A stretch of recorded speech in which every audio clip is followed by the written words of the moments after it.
오늘은 무뼈를 셀 수 있나 보라 하는 제목으로 하나님의 말씀을 나누고자 합니다. 두 사람이 하루 종일 누가 더 나무를 많이 베는가 시합을 하게 되었습니다. 한 사람은 아침부터 해 질 때까지 열심히 쉬지 않고 나무를 베기 시작합니다. 그런데 다른 한 사람은 1시간 일하고 쉬고 또 일하고 쉬고 그렇게 있는 것이에요. 하루 종일 땀을 뻘뻘 흘리면서 일하는 사람이 생각했습니다. 야, 이건 내가 이겼다. 그런데 정작 하루가 다 지나고 두 사람이 벤 나무를 살펴보니까 종일 수고하고 일한 이 사람보다 1시간 일하고 쉬고 또 1시간 일하고 쉬고 했던 그 사람이 더 많은 나무를 베게 된 것이지요. 종일 일한 사람이 속이 상했습니다. 억울한 마음을 지울 수 없어 물어봅니다. 야, 도대체 뭘 어떻게 했길래 그렇게 많은 나무를 베었어? 그러자 친구가 말하지요. 어, 난 자네가 일하는 동안에 그늘에서 쉬면서 도끼 날을 갈았다네. 제대로 쉬었던 사람이지요. 최근 미국의 로봇 스타트업이 사람처럼 이적으로 보행하는 최첨단 AI 로봇을 소개해서 화제가 되었습니다. 디지트라는 로봇이지요. 미국 일리노이주 시카고에서 열린 물류 박람회에서 택배 물건을 상하차하는 그런 시연을 보여주었습니다. 이제는 사람을 대신해서 로봇이 힘든 일을 하는 그런 시대가 성큼 다가온 것이지요. 그런데 재미있는 것은 24시간 쉼 없이 계속 이 일을 할 수 있을 것 같았던 그 로봇이 갑자기 동작이 굼떠지더니 다리가 풀려서 주저앉고 만 것입니다. 기사 제목이 이렇게 달립니다. 상하차 노동 이렇게 힘듭니다. 정말 튼튼해 보일 것 같은 로봇도 제대로 쉼 없이 계속해서 무리해서 일하면 고장나 버린다는 것이지요. 박호근의 하프타임 이펙트라는 책이 있습니다. 여기에서 우리에게는 단순히 쉬어가는 하프타임이 아니라 진정한 의미의 하프타임이 필요하다 이렇게 권면합니다. 전반전을 뛴 선수들이 후반전을 시작하기 전에 잠깐 갖고 있는 휴식 시간이 하프타임 아닙니까? 그때는 물도 먹고 이야기도 나누는 쉼의 시간을 갖습니다. 근데 하프타임에서 정말 중요한 것은 이렇게 물 먹고 이야기 나누는 것이 아니지요. 감독의 작전 명령을 듣는 것입니다. 그 작전 명령을 들었을 때에 경기 전체의 흐름이 다 달라져 버리게 되는 것이지요. 그래서 우리 인생에서도 이런 진정한 의미의 하프타임이 있어야 된다는 것입니다. 충전을 위한 쉼, 정비를 위한 쉼, 지나온 시간들을 돌아보고 앞으로 경험할 시간들을 돌아보는 제대로 된 쉼이 우리 모두에게 필요한 것이지요. 그래서 이렇게 말을 하는 것입니다. 하프타임은 하나님을 만나는 기회이다.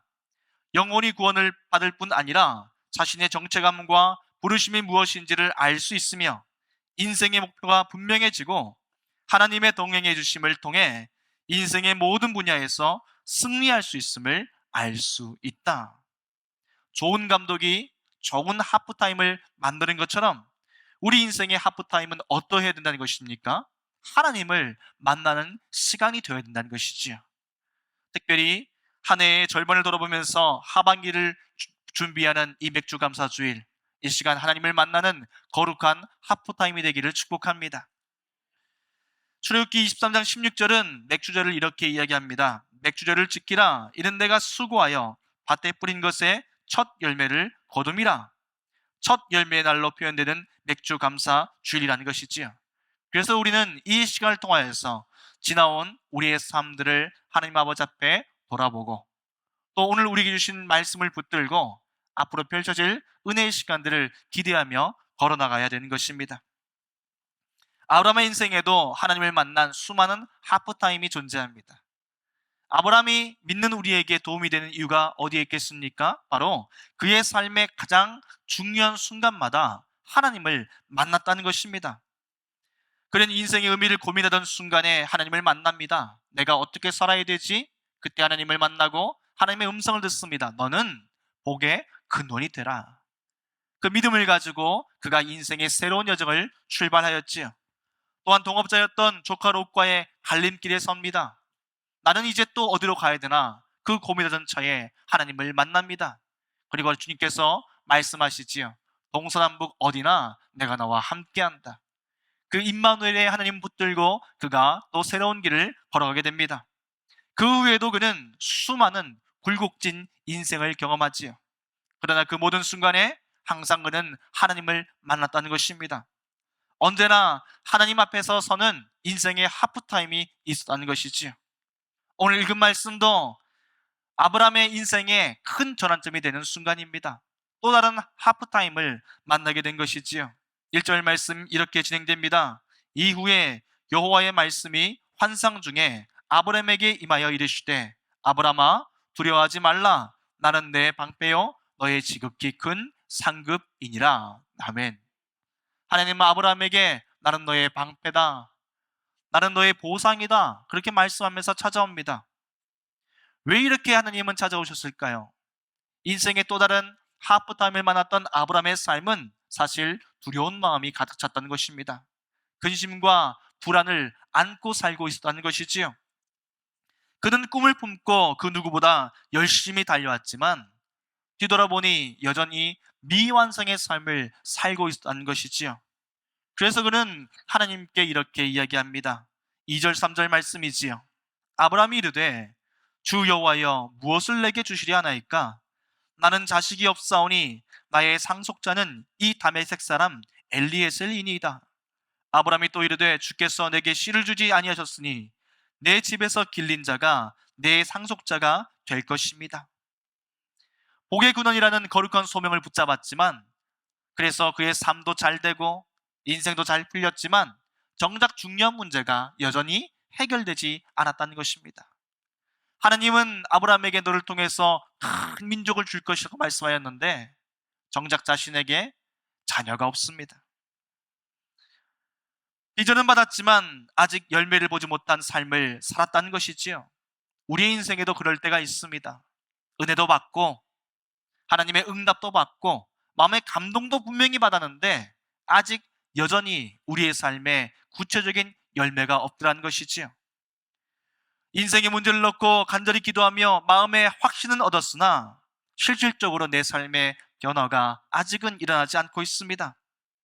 기도할 때는 분명히 감동이 있었지요. 두려워 마라. 내가 너와 함께한다. 그 음성 듣고 찬양하며 주님 앞에 나갔지만 가족의 문제, 자녀의 진로의 문제, 건강의 문제, 사업의 문제, 때로는 우리가 섬기는 이 교회 사역의 모든 문제에 있어서까지 주님께서 구체적인 열매들이 아직은 나타나지 않은 미완성의 삶을 우리에게 허락하고 계신다는 것입니다. 그러니 두려움이 찾아오지요. 정말 내 건강의 문제가 해결이 될까? 우리 가정의 앞날이 열릴까? 내 자녀의 공부는 어떡하고 학업은 어떻게 될까? 아니 우리 교회는 어디로 가는 것일까? 그 수많은 기도 앞에 주님께서 찾아오셨다는 것입니다. 아브라함의 하프타임에 찾아오신 것처럼 하나님은 우리의 인생에 찾아오셔서 하나님의 주되심을 선포하고 계신 것이지요. 그 주님께서 이렇게 말씀하신 것입니다. 5절 말씀입니다. 우리 다 같이 한번 읽어보겠습니다. 시작. 그를 이끌고 밖으로 나가 이르시되 하늘을 우러러 무뼈를 셀 수 있나 보라. 또 그에게 이르시되 내 자손이 이와 같으리라. 아멘. 하나님은 여전히 불안해하며 믿지 못하는 아브람을 밖으로 이끌어갔다는 것입니다. 그리고 그 밤 하늘을 보여주신 것이지요. 그리고 말씀하십니다. 아브라함아, 무별들을 다 세워보렴. 너 이것을 셀 수 있겠니? 내가 그만큼 너의 삶에 축복을 해줄 것이야. 무별을 셀 수 있나 보라. 여러분 과연 무엇을 보라는 것일까요? 진짜 눈앞에 있는 그 별을 세보라는 것입니까? 그렇지 않지요. 하나님이 우리에게 부어주신 셀 수 없는 그 은혜를 바라보라는 것입니다. 아브라함은 하나님이 보여주신 밤하늘을 하염없이 쳐다봅니다. 과연 아브라함은 무엇을 보고 있었던 것이겠습니까? 그는 그 셀 수 없이 수많은 별들을 보며 하나님의 은혜의 감동에 젖어들기 시작하는 것이지요. 그리고 믿음의 눈이 열리기 시작합니다. 그렇구나. 내 삶에 주신 하나님의 은혜가 저렇게 빛나고 있었지. 내 지나온 모든 시간, 순간순간 진짜 때로는 죽도록 힘들었는데 그 자리에 하나님 함께 하셨지. 어둠 밤 같았던 인생을 돌아보면서 그 순간순간마다 채우시는 하나님의 은혜가 새롭게 기억나기 시작합니다. 그에게는 은혜를 볼 수 있는 믿음의 눈이 열렸다는 것이지요. 아브라함 앞에 지나온 모든 힘겨운 순간들이 주마등처럼 스치기 시작합니다. 은혜의 시간이 떠오르지요. 복의 근원으로 부르심받았던 그때의 그 감동, 그것이 그의 마음을 뭉클하게 적시기 시작합니다. 때로는 그의 못난 모습도 떠오릅니다. 의욕을 갖고 당차게 세상을 향해서 출발했지만 내 못난 모습 때문에 실수했던 순간이 떠오르는 것이지요. 그는 애굽으로 갑니다. 기근을 만났기 때문이지요. 근데 참 못난 사람입니다. 아내가 얼마나 예뻤는지 애굽 내려가면 여보, 당신 너무 예쁘니까 당신 빼앗고 나 죽일 수 있어. 우리 오늘부터 남편 아내 하지 말고 오빠 동생 하자. 누이라고 이야기를 합니다. 근데 참 여자복이 탁월해요. 그 말도 안 되는 이야기를 아내 사라가 오케이 합니다. 근데 아내가 될까 실질적으로 애굽왕 바로가 그 아내를 뺏어가 버립니다. 얼마나 안타깝고 얼마나 한심한 짓입니까? 내 목숨 구하고자 아내를 팔아먹는 이런 못난 인간이 어디 있어요? 그런데 하나님은 그 지질이 못난 모습을 불쌍히 여겨주셨다는 것입니다. 누가 봐도 아브라함이 잘못했는데 하나님이 바로를 꾸짖으십니다. 너 왜 데려갔어? 회개하고 돌아오는 역사가 일어나는 것이지요. 그 못난 모습을 사랑해 주시던 하나님의 은혜가 떠오르기 시작했다는 것입니다. 그뿐입니까? 가까운 사람, 믿었던 사람에게 상처받은 일도 있습니다.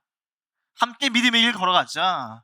그렇게 의기투합해서 그 우상의 땅 갈대아 우르에서 함께 나온 조카 롯이 자기 혼자 잘 살아보겠다고 먼저 저 소돔 땅으로 떠나버립니다. 그 떠나가는 뒷모습을 보며 얼마나 마음이 아팠겠습니까? 그리고 주님 앞에 방황하던 그 시절 하나님 말씀하신 것이지요. 걱정하지 마라. 내가 너와 함께 있지 않니? 네가 어디로 가든지 내가 그곳에서 너를 복줄 것이야. 그 말씀에 용기를 얻고 힘을 얻어서 다시 일었던 그런 아브라함이었던 것이지요. 그뿐입니까? 목숨의 위기도 찾아와 섰습니다. 롯이 갔던 그 땅 소돔에 전쟁이 일어난 것이지요. 소돔 왕과 함께하던 사람들이 엘람 왕과 함께하던 사람들과 전쟁을 벌입니다. 이겼으면 다행일 텐데 소돔 왕이 패하여서 그 모든 지역도 다 쑥대밭이 돼버리고 맙니다. 조카 롯도 가진 것 다 빼앗기고 목숨 하나 겨우 부지하여서 포로로 끌려가 버리지요. 그 롯을 버릴 수 없어서 아브라함이 그 전쟁에 뛰어듭니다. 죽을 수밖에 없는 전쟁에 목숨 걸고 뛰어들었는데 기적이 일어난 것이지요. 하나님께서 아브라함을 통하여서 엄청난 승리를 줘버립니다. 롯도 되찾고, 아니 빼앗겼던 모든 것들을 다 찾아오게 만들어 버리신 것이지요. 그런 그의 삶에 불의 유혹이 찾아온 적도 있습니다. 롯을 구출하고 엘람 왕을 물리친 아브라함, 일순간에 영웅이 되었지요. 사람들이 아브라함을 다 칭송합니다. 그저 내가 눈만 한번 딱 감으면 최고의 영웅이 될 수 있지요. 빼앗은 모든 물건들 다 내 것이 될 수 있습니다. 혹시 합니까? 새로운 왕이 탄생할 수도 있는 그런 순간 아니겠습니까? 그런데 그가 불의에 타협하지 않습니다. 하나님께서 주신 것만으로도 나는 충분히 잘 될 수 있습니다. 주님 주신 것 그것만으로 내 인생은 형통합니다. 이렇게 빼앗아오던 것들 필요 없습니다. 그렇게 고백하고 모든 것을 내려놓는 믿음의 결단을 하게 됩니다. 살렘의 왕 제사장 멜기세덱을 만나서 승리를 주신 하나님께 감사하면서 그 모든 전리품 중에 10분의 1을 예물로 올려드립니다. 그리고 나서 나머지 모든 것들은 다 원래 주인에게 돌려줘 버리지요. 이 위대한 결단, 이 대단한 영적 자존감, 어떻게 생겨난 것일까요? 내 힘이 아니구나 깨닫게 된 것입니다. 하나님이 내 마음 붙들어 주시고 세상의 유혹에 흔들리지 않게 나를 지켜주시는구나. 그 대단한 은혜들이 다 기억났다는 것이지요. 그러니 내 삶을 이끄신 주님 앞에 찬양할 수밖에 없지 않았겠습니까?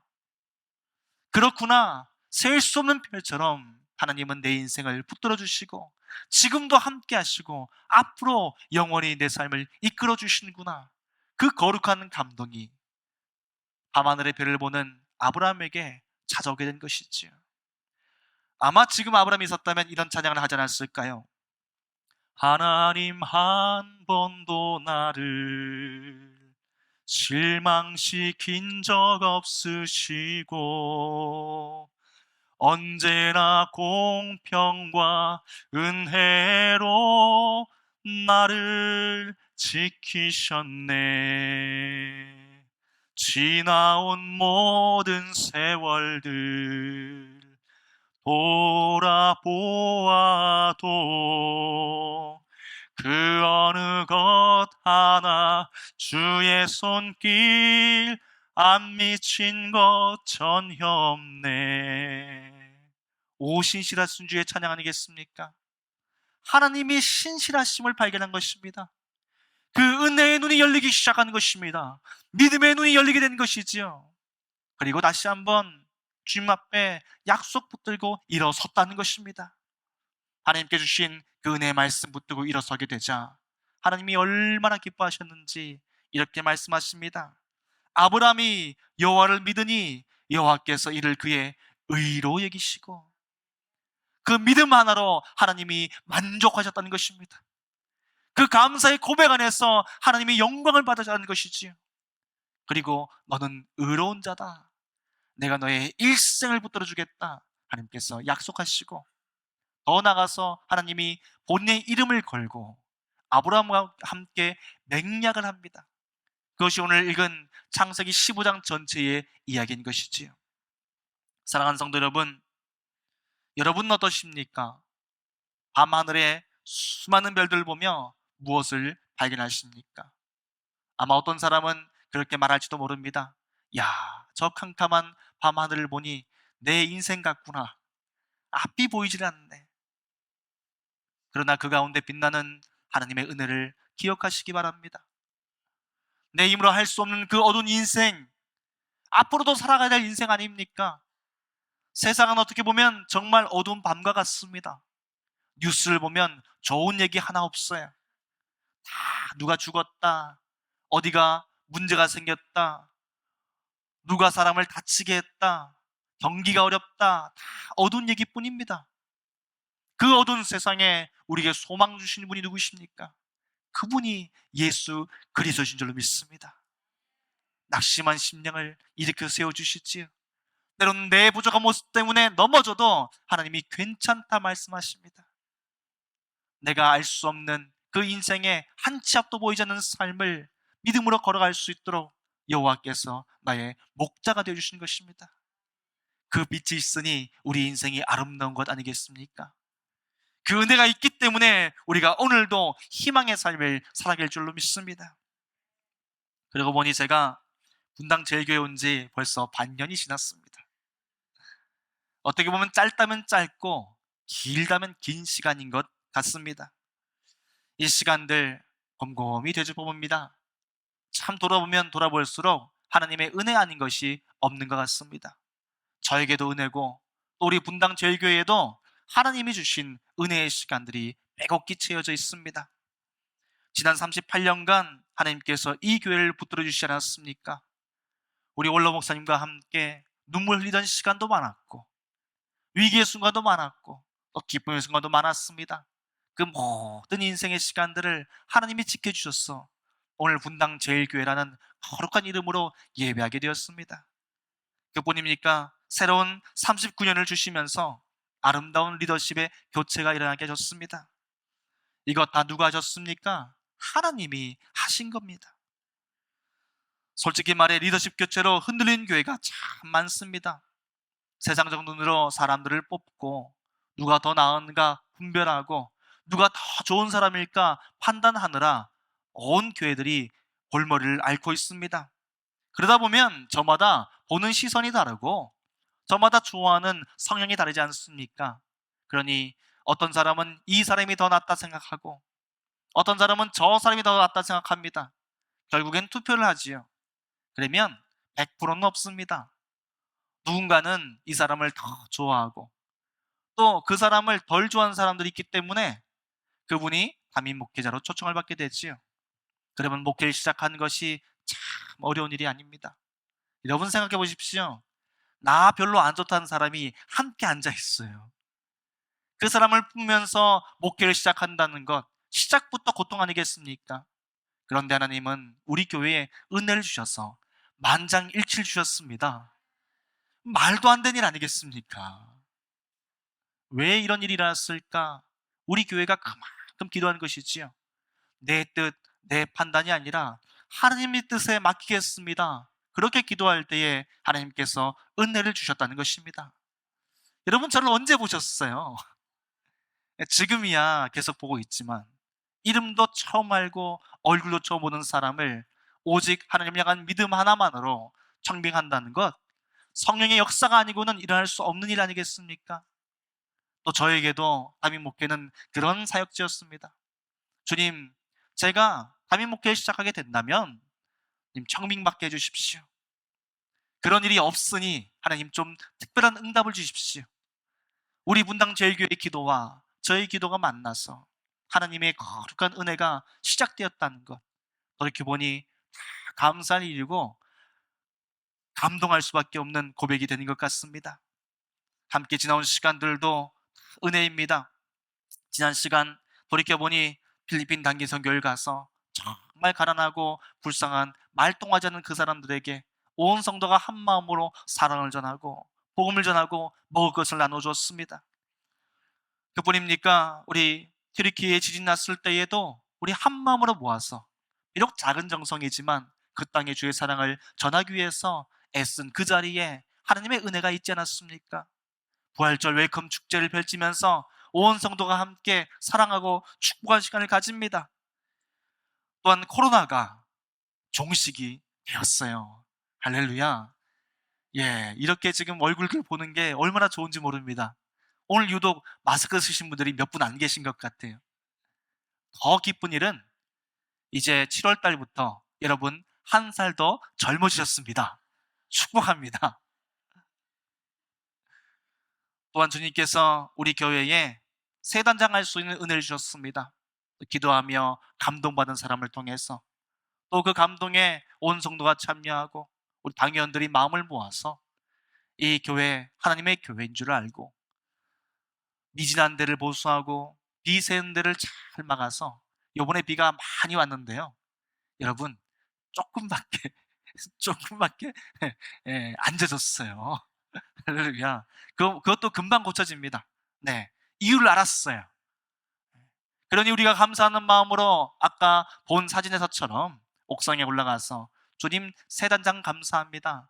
함께 수박도 나누고 하나님을 찬양할 수 있는 은혜가 있는 것 아니겠습니까? 이렇게 하나하나 다 돌아보면 하나님의 은혜 아닌 것이 없는 것, 이게 복된 우리의 인생인 줄로 믿습니다. 그 열정으로 봉헌케 하시고 헌신케 하시고 섬기게 하시고 기도하게 하시는 분, 그분이 바로 하나님이신 것입니다. 우리의 지나온 모든 삶들 여러분 믿음으로 하나님께 올려드리시길 축복합니다. 감사는 믿음의 표현입니다. 믿음이 없이는 감사할 수가 없더라고요. 그러나 감사한 자에게 하나님은 믿음을 더하여 주십니다.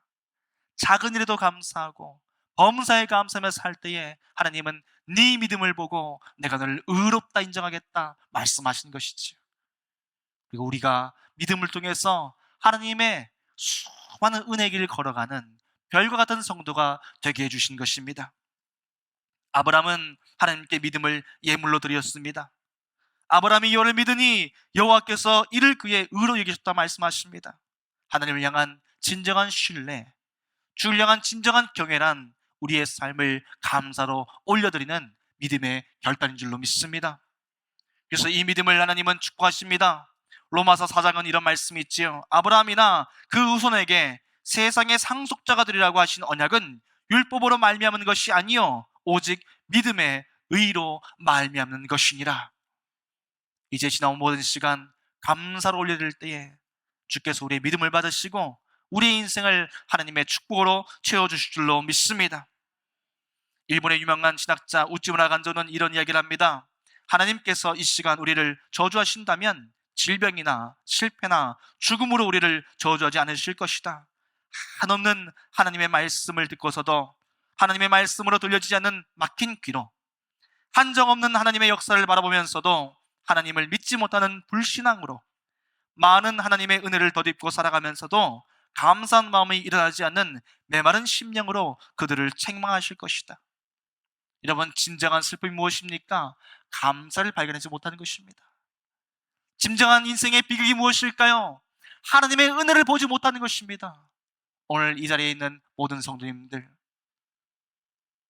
주님은 말씀하십니다. 뭇별들을 셀 수 있나 보라. 오늘 우리 인생에 찾아오셨어. 날마다 큰 은혜로 채우시는 주님 앞에 감사로 나가시기를 축복합니다. 주님께서 우리의 인생을 더 많은 감사로 아름답게 채워주실 것입니다. 그 믿음으로 주와 함께 승리하는 거룩한 백성 되기를 축복합니다. 기도하십시다. 사랑의 아버지, 우리의 삶을 사랑하여 주시고 우리를 붙들어 주셔서 이날 이때까지 인도해 주시니 감사합니다. 우리 분당제일교회 주님 사랑해 주셔서 지금 이 자리에 서서 예배할 수 있도록 인도해 주셔서 감사합니다. 그 은혜가 셀 수 없이 많사오니 이제 그 은혜 의지하여서 우리가 감사의 결단을 하고 믿음으로 살기를 소망합니다. 주여, 우리의 앞길도 주께서 은혜로 채워주실 줄 믿사오니 우리의 온 삶을 통하여서 하나님 영광받아 주시옵시고 우리의 삶이 주님 앞에 드려지는 거룩한 감사의 물되게 인도하여 주셔서 너는 복의 근원이다 말씀하신 하나님의 말씀대로 주의 영광 위에 살아가는 거룩한 성도들에게 인도하여 주시옵소서. 예수님의 이름으로 기도합니다. 아멘.